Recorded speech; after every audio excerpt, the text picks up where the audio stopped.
ကျွန်တော်အခုပြပေးမှာတော့ AI ၄ခုပေါ့နော်AI ၄ခုမှာကျွန်တော်တို့သိကျင်တဲ့အကြောင်းအရာတွေကို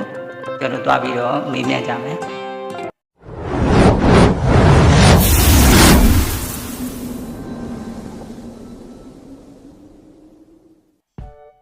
ဒီတော့ ChatGPT ပေါ့နော် ChatGPT ရှိမယ် Gemini AI ရှိမယ်ပြီးတော့ဒီ Meta AI ရှိမယ် DC AI ရှိမယ်ပေါ့နော်ဒီ AI ၄ခုမှာကျွန်တော်သိကျင်တဲ့အကြောင်းအရာတွေကိုကျွန်တော်တွားပြီးမေးမယ်ပြီးလို့ရှိရင်တော့ကျွန်တော်တို့ဒီပေါ့နော် social platform တွေပေါ်မှာဆိုလို့ရှိရင် TikTok ရှိမယ် Facebook ရှိမယ် YouTube ရှိမယ်ဒီ Google ပေါ့နော် Chrome browser နဲ့တွားပြီးတော့ Google မှာတွားပြီးတော့ကိုသိကျင်တဲ့အကြောင်းအရာတွေကိုလည်းရိုက်ရှာပြီးတော့လေ့လာလို့ရပါတယ်။ဒီတော့ကျွန်တော်တို့ဒီမှာပေါ့နော်ဒီ ChatGPT မှာကျွန်တော်သိကျင်တဲ့အကြောင်းအရာတွေကိုကျွန်တော်တွားပြီးတော့မေးကြည့်အောင် ChatGPT ကိုကျွန်တော်နှိပ်ပြီးတော့ပြန်လိုက်မယ်။ပြီးရင်ကျွန်တော်ပြတဲ့နေရာလေးကိုတစ်ချက်နှိပ်မယ်။နှိပ်ပြီးရင်မိတ်ဆွေတို့သိကျင်တဲ့အကြောင်းအရာကိုဒီနေရာမှာရိုက်ထည့်လိုက်ပေါ့နော်။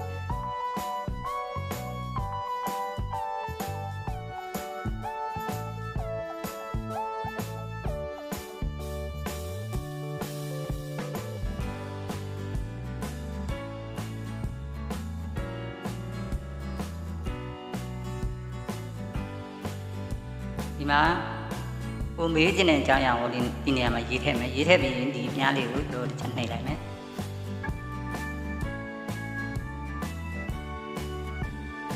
ဒါဆိုလို့ရှိရင်တော့ကျွန်တော်ဒီမှာပေါ့နော်ကျွန်တော်တို့မေးလိုက်တဲ့မေးခွန်းလေးကိုဒီမှာ ChatGPT ကနေပြီးတော့ကျွန်တော်တို့ကိုပြန်ဖြေပေးရတဲ့အဖြေပဲဖြစ်ပါတယ်သူကဘယ်လိုပြန်ဖြေပေးရလဲဆိုတော့လက်ရှိ2026ခုနှစ်အခြေအနေအရကမ္ဘာပေါ်မှာချမ်းသာဆုံးတစ်ထေက Elon Musk ပဲဖြစ်ပါတယ်တဲ့ဟုတ်ပြီနော်ဒါကသူဖြည့်ပေးရတဲ့အဖြေပေါ့နော်ဒီအောက်မှာလည်းသူပြန်ပြီးတော့ဖြည့်ထားတာတွေရှိပါသေးတယ်အဲ့ဒါတွေကိုကျွန်တော်တို့လိုက်ပြီးတော့အစဆုံးဖတ်မယ်ဆိုလို့ရှိရင်တော့ဗီဒီယိုတွေအရှိဖြစ်သွားမယ်ပေါ့နော်ဒါကမေးလို့ရတယ်ဆိုတဲ့အကြောင်းလေးပေါ့နော်မေးဖို့မေးနည်းလေးကိုကျွန်တော်ပြပေးတာပဲဖြစ်ပါတယ်မိတ်ဆွေတို့ကမိတ်ဆွေတို့သိကျင်တဲ့အကြောင်းအရာကိုဒီနေရာလေးမှာကျွန်တော်တို့ရထည့်လိုက်ပါနော်ရထည့်ပြီးမြားလေးနှိပ်ပြီးတော့မေးလိုက်တာနဲ့ ChatGPT ကနေပြီးတော့မိတ်ဆွေတို့သိကျင်တဲ့အဖြေကိုသူကပြန်ပြီးတော့ဖြေပေးမှဖြစ်ပါတယ်ဒါကတော့ဒီ ChatGPT မှာမေးတာပေါ့နော်နောက်တစ်ခုကကျွန်တော်ဒီ ChatGPT မှာမိတ်ဆွေတို့ကပုံပြင်တွေဝတ္ထုတွေပေါ့နော်ဒီပရဇလန်တွေပေါ့ ChatGPT မှာရေးခိုင်းခြင်းနဲ့ဆိုလို့ရှိရင်လည်းဒီ ChatGPT မှာရေးခိုင်းလို့ရတယ်နော်ကျွန်တော် ChatGPT မှာကျွန်တော်မေးပြီးပြီဆိုလို့ရှိရင်ကျွန်တော်ဒီ Gemini AI ကိုကျွန်တော်သွားကြည့်Gemini AI မှာကျွန်တော်ဒီကောင်ကျွန်တော်တစ်ချက်နေမယ်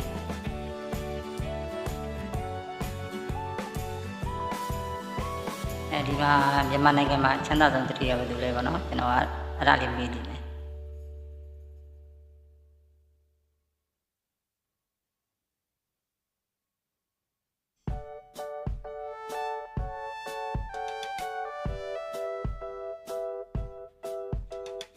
ဒီမှာကိုသိကျင်တဲ့အကြောင်းအရာရေးလိုက်ပေါ့နော်ရေးပြီးသွားရင်ဒီမြားလေးကိုကျွန်တော်တစ်ချက်နှိပ်မယ်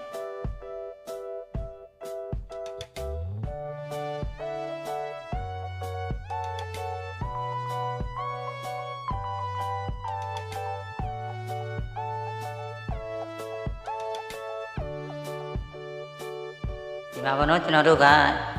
မြန်မာနိုင်ငံမှာချမ်းသာဆုံးတစ်ထေကပဲသူလဲပေါ့နော်တော့မေးရတဲ့မိကုန်းလေးပဲဖြစ်ပါတယ်ပြီးတော့ကျွန်တော်ဒီ AI ကနေပြီးတော့ကျွန်တော်တို့ပြန်ပြီးတော့ဖြည့်ပေးရတဲ့အဖြေပေါ့နော်ဒီအော်တမှာသူကတော့ဖြည့်ပေးရတာတွေကတော့အများကြီးပဲနော်ဘယ်သူကတော့ဘယ်လိုလေးပိုင်ဆိုင်မှုတွေရှိတယ်ပေါ့နော်ဘယ်လိုချမ်းသာတယ်ဆိုတဲ့အကြောင်းကိုဒီအောက်မှာသူကနံပါတ်စင်နေပေါ့နော်ကျွန်တော်တို့ပြန်ပြီးတော့ဖြည့်ပေးထားပါတယ်ဒီဥစ္စာတွေကိုတော့ကျွန်တော်အစဆုံးမှာဖတ်ပြတော့ပေါ့နော်ကျွန်တော်ကဒီ AI မှာဘယ်နေရာနေပြီးတော့ကျွန်တော်ဘယ်လိုဝင်မေးရတယ်ပေါ့နော်မေးဖို့မေးနည်းလေးကိုကျွန်တော်ကညှောက်ပေးတာဖြစ်တဲ့အတွက်ကျွန်တော်ဒီစာကိုတော့ကျွန်တော်ဖတ်မှပြတယ်နော်ပြီးရင်ကျွန်တော်တို့ဒီမှာဒီ Gemini AI ပြီးသွားရင် Meta AI ပေါ့နော်ကျွန်တော်တခုပြောဖို့ကြံခဲ့တယ်ဒီ Gemini AI မှာကျွန်တော်တို့စောက ChatGPT လို့ပဲနော်ကျွန်တော်တို့ဒီပုံပြင်တွေဝတ္ထုတွေရေးခိုင်းမယ်ဆိုလို့ရှိရင်လည်း Gemini AI မှာရေးခိုင်းလို့ရတယ်နော်ပြီးတော့ကျွန်တော်ဒီ Meta AI ကိုကျွန်တော်သွားကြည့်မယ် Vita AI မှာဆိုလို့ရှိရင်ကျွန်တော်တို့ကမြန်မာလိုစရေးထည့်လိုက်ရုံနဲ့ပေါ့နော် Vita AI ကိုဗီဒီယိုပြန်ပြီးတော့ဖန်တီးပေးအောင်လို့ကျွန်တော်တို့ပြုလုပ်လို့ရပြီဖြစ်ပါတယ်မိတ်ဆွေတို့ကဒီ Vita AI မှာသိကျင်တဲ့အကြောင်းအရာတွေကိုမေးလို့ရတယ်လို့မိတ်ဆွေတို့ကဗီဒီယိုတွေကို Vita AI မှာဖန်တီးခိုင်းမယ်ဆိုလို့ရှိရင်လည်းဖန်တီးခိုင်းလို့ရပါတယ်ဓာတ်ပုံတွေလိုချင်တယ်ဆိုလို့ရှိရင်လည်းဓာတ်ပုံပေါ့နော် Vita AI ကနေပြီးတော့တခြား AI တွေလိုပဲကျွန်တော်တို့ဓာတ်ပုံတွေပါတယ်ထုတ်ခိုင်းလို့ရနေပြီဖြစ်ပါတယ်မိတ်ဆွေတို့က Vita AI မှာကိုသိကျင်တဲ့အကြောင်းအရာတွေကိုမေးကျင်တယ်ဆိုရင်တော့ဒီနေရာလေးကိုတစ်ချက်နှိပ်ပါပြီးရင်တော့ဒီမှာပေါ့နော်ကိုသိကျင်တဲ့အကြောင်းအရာကိုရိုက်ထည့်လိုက်ပါ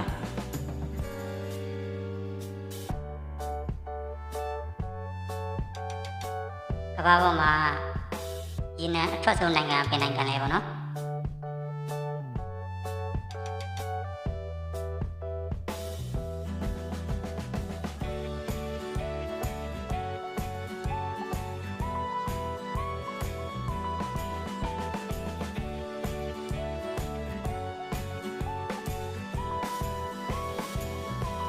ဒီမှာပေါ့နော်ကျွန်တော်ကဒီမှာကမ္ဘာပေါ်မှာရေနံအထွက်ဆုံးနိုင်ငံကဘယ်နိုင်ငံလဲလို့ကျွန်တော်က Vita AI ကိုရေးပြီးတော့မေးလိုက်တဲ့အခါမှာဒီအောက်မှာပေါ့နော် Vita AI ကနေပြီးတော့ကျွန်တော်ကိုပြန်ပြီးတော့ဖြည့်ပေးရတဲ့အဖြေပဲဖြစ်ပါတယ်ကမ္ဘာပေါ်မှာရေနံအထွက်ဆုံးနိုင်ငံကတော့အမေရိကန်ပြည်ထောင်စု USA ပဲဖြစ်ပါတယ်ဒီအောက်မှာလည်းသူကျွန်တော်တို့ပြန်ဖြည့်ပေးရတာတွေရှိတယ်ပေါ့နော်ဒါတွေကျွန်တော်အစဆုံးတော့ကျွန်တော်ဖတ်မပြတော့မိတ်ဆွေတို့ကမိတ်ဆွေတို့သိကျင်တဲ့အကြောင်းအရာရှိရင်ဒီနေရာမှာရိုက်ထည့်လိုက်ပါတော့ရိုက်ထည့်ပြီးမြားလေးနှိပ်လိုက်လို့ရှိရင် AI ကနေပြီးတော့မိတ်ဆွေတို့ကိုပြန်လည်ပြီးတော့ဖြည့်ချပေးမှာဖြစ်ပါတယ်တကယ်လို့မိတ်ဆွေတို့ကဒီ Vita AI မှာဗီဒီယိုတွေထုတ်ချင်တယ်ဆိုလို့ရှိရင်လည်းမြန်မာလိုရေးပြီးတော့ဗီဒီယိုလေးလုပ်ပေးပါလို့ပြောလိုက်လို့ရှိရင် Vita AI ကနေပြီးတော့ဗီဒီယိုပြန်ပြီးတော့မိတ်ဆွေတို့ကိုဖန်တီးပေးမှာဖြစ်ပါတယ်ပြီးရင်ကျွန်တော်ဒီဘက်က DCAI ကိုကျွန်တော်သွားကြည့်မယ်နော် DCAI ကိုကျွန်တော်တစ်ချက်နှိပ်မယ်နှိပ်ပွင့်ပြီးသွားရင်တခြား AI တွေလိုပဲဒီနေရာလေးကိုတစ်ချက်နှိပ်မယ်နှိပ်ပြီးရင်ဒီနေရာမှာမိတ်ဆွေတို့သိကျင်တဲ့အကြောင်းအရာကိုရိုက်ထည့်မယ်ဟုတ်ပြီနော်မိတ်ဆွေတို့သိကျင်တဲ့အကြောင်းအရာကိုဒီနေရာမှာရိုက်ထည့်လိုက်ကျွန်တော်ကဒါလေးခေါင်းနဲ့ပေါ်လာလို့ဒါလေးနဲ့ပေါ့နော်ကျွန်တော်မေးလိုက်တာဖြစ်ပါတယ်ဒီနေရာမှာကိုသိကျင်တဲ့အကြောင်းအရာကိုရေးထည့်ပြီးသွားရင်ဒီမြားလေးကိုနှိပ်ပြီးတော့ကျွန်တော်တို့ပို့လိုက်မယ်အဲ့ဒါမှနော်ဒါက DCAI နဲ့ပြီးတော့ကျွန်တော်တို့ပြန်လည်ပြီးတော့ဖြည့်ချပေးရတဲ့အဖြေပဲဖြစ်ပါတယ်ကမ္ဘာပေါ်မှာအမြင့်ဆုံးတောင်ကတော့ Everest တောင်ဖြစ်ပါတယ်ဟုတ်ပြီနော်ဒီမှာဒီအောက်မှာသူ့ရဲ့အမြင့်ပေတွေလည်းသူပေးရတယ်ပေါ့နော်ကျွန်တော်အဲ့ဒါတွေအဆုံးထိတော့ကျွန်တော် line မဖတ်ပြတော့ဘူးအခုတော့မှဗီဒီယိုက12မိနစ်လောက်ဖြစ်သွားပြီနော်အားရှိနေမှကြာလို့ကျွန်တော်ဖတ်မပြတော့ဘူးဒါတော့ DCAI မှာနော် DCAI မှာတခြား AI တွေလိုပဲပုံပြင်တွေရေးခိုင်းလို့ရတယ်ဝတ္ထုတွေရေးခိုင်းလို့ရတယ်ပရာဇလန်တွေရေးခိုင်းလို့ရတယ်ပေါ့နော်ကြပြားတွေလည်းရေးခိုင်းလို့ရတယ်မိတ်ဆွေတို့ကကြပြားတွေလိုချင်တယ်ဆိုရင်လည်းကြပြားတွေရေးခိုင်းလို့ရတယ်နော်ဒါကတော့ဒီ AI ၄ခုမှာပေါ့နော်ကိုသိချင်တဲ့အကြောင်းအရာတွေကိုမေးလို့ရတယ်ဆိုတဲ့အကြောင်းလေးကိုမေးဖို့မိန်းဒီလေးကိုကျွန်တော်ပြပြပေးတာဖြစ်ပါတယ်အခုကျွန်တော်ပြခဲ့တဲ့ AI ၄ခုလိုပဲပေါ့နော်တခြား AI တွေလည်းအများကြီးရှိသေးတယ်ဒါကကျွန်တော်ဒီ၄ခုပဲကျွန်တော်ပြပေးတာဖြစ်ပါတယ်ဒီ၄ခုကတော့အခုချိန်မှာလူတော်တော်များများသိကြတယ်ပေါ့နော်လူတော်တော်များများလည်းအသုံးပြုကြတယ်ဒါကြောင့်မလို့ကျွန်တော်ဒီ AI ၄ခုနဲ့ကျွန်တော်ပြပေးတာဖြစ်ပါတယ်ကျွန်တော်ပြီးလို့ရှိရင်ကျွန်တော်ဒီ social platform တွေပေါ့နော် social platform တွေပေါ်မှာကျွန်တော်တို့သိကျင်တဲ့အကြောင်းအရာတွေကိုကျွန်တော်တို့ကလေ့လာလို့ရအောင်ရိုက်ရှာတင်တယ်ဆိုလို့ရှိရင်ဒီ YouTube ပေါ့နော် YouTube ပေါ်မှာကျွန်တော်တို့ကကိုသိကျင်တဲ့အကြောင်းအရာတွေကိုကျွန်တော်တို့ YouTube ရဲ့ search bar မှာကျွန်တော်တို့ရိုက်ရှာလို့ရတယ် YouTube ကိုဖွင့်ပြီးသွားရင်ကျွန်တော်ဒီပေါ်နာက search icon လေးနှိပ်လိုက်ပါတော့ search icon လေးနှိပ်ပြီးသွားလို့ရှိရင်ဒီမှာဖုန်းနည်းပညာဆိုလို့ရှိရင်လည်းဖုန်းနည်းပညာဆိုလို့ရှိရင်လည်းဖုန်းနည်းပညာပေါ့နော်ဒီ search bar မှာရိုက်ထည့်လိုက်ပါအဲ့လိုရိုက်ထည့်လိုက်တာလည်းကျွန်တော်ဒီအောက်မှာဖုန်းနည်းပညာနဲ့ပတ်သက်တာတွေတပုံကြီးပေါ့နော်ဗီဒီယိုတွေကိုကျွန်တော်တို့လေ့လာလို့ရမှာဖြစ်ပါတယ်အဲ့ဒီကနေပြီးတော့ကိုကြမ်းညက်တတ်တဲ့နည်းပညာတွေကိုလေ့လာနိုင်ပါတယ်ဒါကတော့ကျွန်တော် YouTube ပေါ့နော် YouTube platform မှာကျွန်တော်တို့ကိုသိကျင်တဲ့အကြောင်းအရာတွေကိုလေ့လာလို့ရမယ်နည်းလေးပဲဖြစ်ပါတယ်အဓိက ကျွန်တော်တို့ကိုယ်တိုင်ကလည်းအဓိကလေးလာနေရတာတော့ဒီ YouTube ပေါ့နော် YouTube မှာကျွန်တော်မသိတာရှိရင်ကျွန်တော်အများတန်းလို့ပဲပေါ့နော်သွားပြီးတော့လေးလာဖြစ်ပါတယ်မိတ်ဆွေတို့လည်းမသိတာရှိလို့ရှိရင် YouTube မှာသွားပြီးတော့လေးလာနိုင်ပါတယ်ပြီးတော့ကျွန်တော်ဒီ Google ပေါ့နော် Google မှာလည်းကျွန်တော်မသိတဲ့အကြောင်းအရာတွေကျွန်တော်မသိတာတွေကိုကျွန်တော် Google မှာသွားပြီးတော့လည်းလေးလာလို့ရတယ် Google မှာကစာနဲ့လေးလာလို့ရတယ်ပုံတွေနဲ့လေးလာလို့ရတယ်ပြီးတော့ဗီဒီယိုတွေနဲ့လေးလာလို့ရတယ်ပေါ့နော်ကျွန်တော်ကဒီ Chrome browser ကနေပြီးတော့သွားပြီးတော့ကျွန်တော်တို့ Google မှာသွားပြီးတော့လေးလာပုံလေးလာနေကိုကျွန်တော်ပြပေးမယ် Chrome browser ကိုနှိပ်မယ် browser တွေကတော့အများကြီးရှိတယ်ပေါ့နော်ဒီကျွန်တော်က Chrome browser နေပြီးကျွန်တော်ပြပေးမယ် Chrome browser ရဲ့ဒီ search bar ကိုကျွန်တော်တစ်ချက်နှိပ်မယ်နှိပ်ပြီးသွားလို့ရှိရင်Samsung ပေါ့နော် Samsung ဖုန်းပြောဖွင့်နေ Samsung ဟိုလောဖွင့်နေဒီကောင်လေးကိုကျွန်တော်ဒီပုံမှာ search bar မှာကျွန်တော်သိချင်တာကိုရိုက်လိုက်ပေါ့နော်ရိုက်ပြီးသွားလို့ရှိရင်ဒီ keyboard ရဲ့အောက်နာကဒီမြားလေးကိုနှိပ်လိုက်လဲရတယ်ပေါ့နော်ဒီအောက်မှာပေါ်လာတဲ့စာတန်းတစ်ခုခုကိုကျွန်တော်နှိပ်မယ်ဆိုရင်ရတယ်ပေါ့နော်အဲ့လိုနှိပ်လိုက်တဲ့နဲ့ကျွန်တော်ဒီမှာပေါ့နော်ဒီအောက်မှာဗီဒီယိုတွေလည်းအများကြီးရှိတယ်ပေါ့နော်ဒါကတော့သူက YouTube ကဗီဒီယိုတွေကိုဒီမှာ Google မှာလာပြီးတော့ပြပေးတာပဲဖြစ်ပါတယ်ကျွန်တော်တို့ကဒီဗီဒီယိုဆိုတဲ့နေရာလေးကိုကျွန်တော်တစ်ချက်နှိပ်ပေးမယ်အကောင့်လေးကိုနှိပ်လိုက်မယ်ဆိုလို့ရှိရင်ဒီမှာအများဆုံးပေါ်တာကတော့ YouTube ပေါ်မယ်ပြီးတော့ TikTok တွေပေါ်မယ်ဒါမှမဟုတ် Google မှာတင်ထားတာရှိရင် Google ရပါတော့အဲ Google ရဲ့ဗီဒီယိုတွေကိုသူကပြပေးမယ်ဒါမှမဟုတ်ပုံနဲ့ကြည့်ကျင်တယ်ဆိုရင်ဒီကောင်လေးဒီ image ဆိုတဲ့နေရာလေးကိုကျွန်တော်တစ်ချက်နှိပ်ကြည့်မယ်အဲ့ဒါလေးကိုနှိပ်လိုက်လို့ရှိရင်လည်းဒီမှာပုံလေးတွေပေါ်မယ်ပေါ့နော်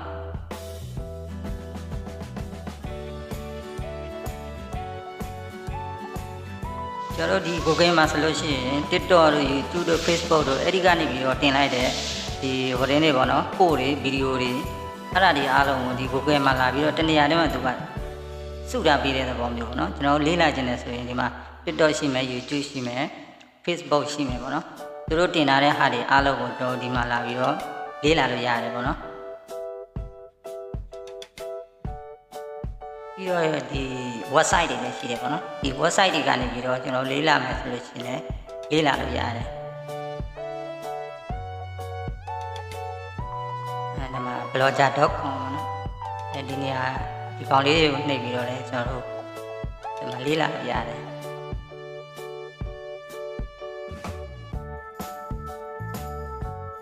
နော်လေးလာလို့ရတယ်ဒါကတော့ကျွန်တော်ဒီ Google မှာလာပြီးတော့လေးလာလို့ရတဲ့အကြောင်းကိုကျွန်တော်ပြပြပေးတာဖြစ်ပါတယ်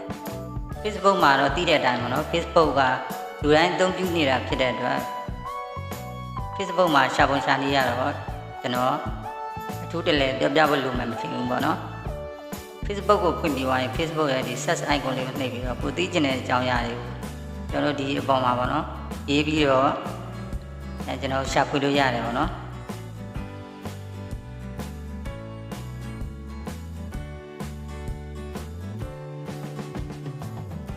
နော်ကိုသိချင်တဲ့ကြားရရှိရင် Facebook ရဲ့ search bar မှာကျွန်တော်ရိုက်ထည့်လိုက်မယ်ရိုက်ထည့်ပြီးလို့ရှိရင်ဒီမှာ group တွေထဲမှာဝင်ပြီးတော့လေးလာလို့ရမယ်ပြီးတော့ဒီမှာဗီဒီယိုတွေရှိတယ်ပေါ့နော်အဲ့ဗီဒီယိုဖိုင်တွေကိုကြည့်ပြီးတော့လည်းမိတ်ဆွေတို့လေးလာလို့ရတယ်ဒါက Facebook ပေါ့နော် TikTok ဆိုလို့ရှိရင်လည်း TikTok ကိုကျွန်တော်တစ်ချက်ဖွင့်မယ် TikTok ကို icon လေးကိုကျွန်တော်တစ်ချက်နှိပ်မယ်နှိပ်ပြီးသွားလို့ရှိရင်ကိုသိချင်တဲ့အကြောင်းအရာကိုရိုက်ထည့်မယ်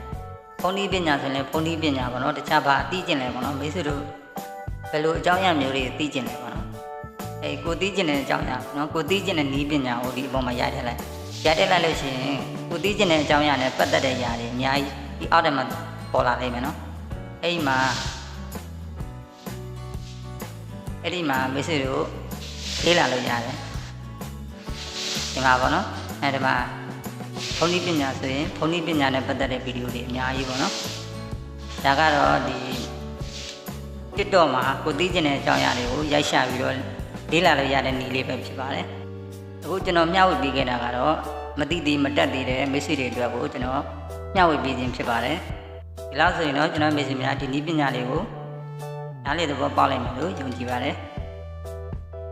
ကျွန်တော်ကိုဒီနေ့မှာတော့ဒီလောက်နဲ့ပဲရနာခွင့်ပြုပါ